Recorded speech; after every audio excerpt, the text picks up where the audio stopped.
Η Άννα ξυπνάει το Σάββατο πρωί στις 7. Κλείνει το ξυπνητήρι της και πηγαίνει στην κουζίνα. Φτιάχνει καφέ και ετοιμάζει πρωινό. Ψωμί με μέλι και φρούτα. Μετά βάζει μουσική και καθαρίζει το σπίτι. Σκουπίζει το πάτωμα. Βάζει πλυντήριο και πλένει τα πιάτα.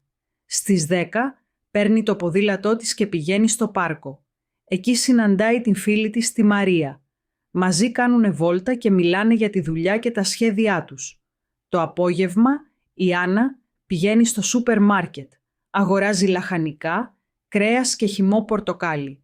Στο σπίτι μαγειρεύει ένα νόστιμο φαγητό. Κοτόπουλο με πατάτες. Το βράδυ βλέπει μία ταινία στην τηλεόραση και χαλαρώνει. Την Κυριακή ξυπνάει αργά, στις 9. Παίρνει το πρωινό της στον καναπέ, διαβάζει ένα βιβλίο και κάνει σχέδια για τη νέα εβδομάδα. Ο Πέτρος αποφασίζει να κάνει ένα μικρό ταξίδι το Σαββατοκύριακο. Ξυπνάει νωρίς το Σάββατο, ετοιμάζει τη βαλίτσα του και παίρνει το τρένο για μια κοντινή πόλη. Στο τρένο διαβάζει ένα περιοδικό και ακούει μουσική. Όταν φτάνει, πηγαίνει πρώτα σε ένα καφέ για να πιει έναν καφέ. Μετά, περπατάει στους δρόμους της πόλης, βγάζει φωτογραφίες και επισκέπτεται ένα μουσείο. Το μεσημέρι τρώει σε ένα μικρό εστιατόριο. Παραγγέλνει ψάρι και σαλάτα. Το απόγευμα πηγαίνει στη θάλασσα και περπατάει στην παραλία. Ο ήλιος δει και ο Πέτρος νιώθει ευτυχισμένος. Επιστρέφει στο ξενοδοχείο του και κοιμάται νωρίς.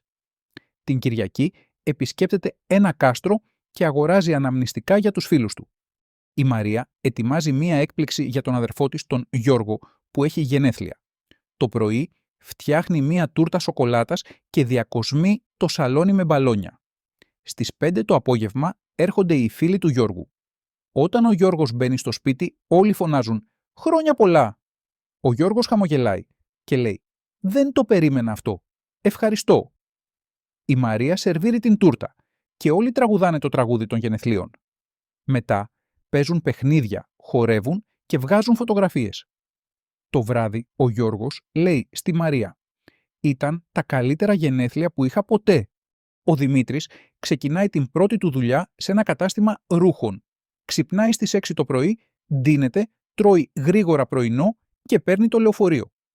Στη δουλειά η υπεύθυνη του δείχνει πώς να τακτοποιεί τα ρούχα και να εξυπηρετεί τους πελάτες. Στην αρχή νιώθει λίγο αγχωμένος, αλλά μετά καταλαβαίνει ότι δεν είναι δύσκολο. Το μεσημέρι κάνει διάλειμμα και τρώει σάντουιτς. Το απόγευμα ένας πελάτης ζητάει βοήθεια για να βρει ένα σακάκι. Ο Δημήτρης τον βοηθάει και ο πελάτης λέει «Ευχαριστώ πολύ, είσαι πολύ καλός στη δουλειά σου». Ο Δημήτρης χαμογελάει και νιώθει περήφανος. Η Κατερίνα έχει έναν μικρό κήπο πίσω από το σπίτι της. Κάθε πρωί ποτίζει τα λουλούδια και φυτεύει λαχανικά. Της αρέσει να βλέπει τις ντομάτες, τα αγκούρια και τις πιπεριές να μεγαλώνουν. Μία μέρα βλέπει ότι ένας λαγός έχει φάει τα καρότα της. «Όχ, τι θα κάνω τώρα», σκέφτεται. Αγοράζει έναν φράχτη για τον κήπο και τον φτιάχνει μόνη της. Μετά φυτεύει νέα καρότα και λέει «Αυτή τη φορά θα τα προστατεύσω». Την επόμενη εβδομάδα βλέπει τα πρώτα φύλλα να βγαίνουν και χαμογελάει. Ο Γιάννης αγαπάει τη φύση. Το Σάββατο το πρωί ετοιμάζει το σακίδιό του. Βάζει ένα μπουκάλι νερό, σάντουιτς και την κάμερά του. Παίρνει το αυτοκίνητό του και πηγαίνει στο βουνό. Αφήνει το αυτοκίνητο σε ένα μικρό χωριό και ξεκινάει να περπατάει στο δάσος. Καθώς περπατάει, βλέπει πουλιά, λουλούδια και μία μικρή λίμνη. Σταματάει, κάθεται κάτω από ένα δέντρο και βγάζει φωτογραφίες. Το μεσημέρι τρώει το σάντουιτς του και συνεχίζει την εξερεύνηση. Όταν ο ήλιος αρχίζει να δύει, γυρίζει στο αυτοκίνητο και σκέφτεται «Τι όμορφη μέρα». Η Ελένη αποφασίζει να μάθει να μαγειρεύει γλυκά. Την Κυριακή αγοράζει αλεύρι, ζάχαρη, αυγά και σοκολάτα. Βρίσκει μία συνταγή για κέικ σοκολάτας στο διαδίκτυο και ξεκινάει. Χτυπάει τα αυγά, προσθέτει τη ζάχαρη και το αλεύρι και βάζει τη ζύμη στο φούρνο. Μετά από 30 λεπτά το κέικ είναι έτοιμο. Το κόβει και δοκιμάζει ένα κομμάτι. «Πολύ νόστιμο», λέει και χαμογελάει. Το βράδυ καλεί την ξαδέρφη της για καφέ και της προσφέρει ένα κομμάτι. Η ξαδέρφη της λέει «Είσαι τέλεια μαγείρισα». Ο Αλέξανδρος αποφασίζει να πάει βόλτα με το ποδήλατό του. Στο δρόμο όμως ακούει έναν θόρυβο. Κατεβαίνει και βλέπει ότι το λάστιχο έχει σκάσει. Τι ατυχία, σκέφτεται. Γυρίζει σπίτι με τα πόδια και αποφασίζει να το φτιάξει. Αγοράζει ένα καινούριο λάστιχο και προσπαθεί να το αλλάξει μόνος του. Του παίρνει 2 ώρες, αλλά τελικά τα καταφέρνει. Καθαρίζει το ποδήλατο και βάζει λίγο λάδι στην αλυσίδα. Την επόμενη μέρα πηγαίνει ξανά βόλτα και χαμογελάει. «Τώρα το ποδήλατό μου είναι σαν καινούριο», σκέφτεται και νιώθει περήφανος για τη δουλειά του. Η Σοφία αγαπάει την τέχνη. Ένα πρωί αποφασίζει να επισκεφτεί το μουσείο της πόλης της. Φτάνει εκεί στις 10 και ξεκινάει να βλέπει τους πίνακες. Ένας πίνακας της αρέσει πολύ γιατί δείχνει ένα όμορφο τοπίο. Συνεχίζει να περπατάει στις αίθουσες και ανακαλύπτει γλυπτά, αρχαία αντικείμενα και φωτογραφίες. Κάθε φορά που βλέπει κάτι ενδιαφέρον, σταματάει και διαβάζει τις πληροφορίες.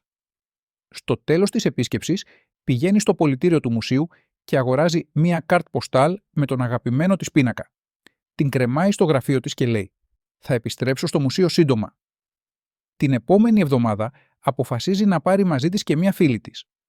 Ο Νίκος ξυπνάει το Σάββατο και αποφασίζει να περάσει τη μέρα του στο σπίτι. Φτιάχνει καφέ και βλέπει μία σειρά στην τηλεόραση. Μετά ανοίγει τον υπολογιστή του και παίζει ένα βιντεοπαιχνίδι με τους φίλους του. Το μεσημέρι παραγγέλνει πίτσα γιατί δεν θέλει να μαγειρέψει. Το απόγευμα διαβάζει ένα βιβλίο για την ιστορία της Ελλάδας και μαθαίνει ενδιαφέροντα πράγματα. Πριν δύσει ο ήλιος, βγαίνει για έναν μικρό περίπατο στη γειτονιά του.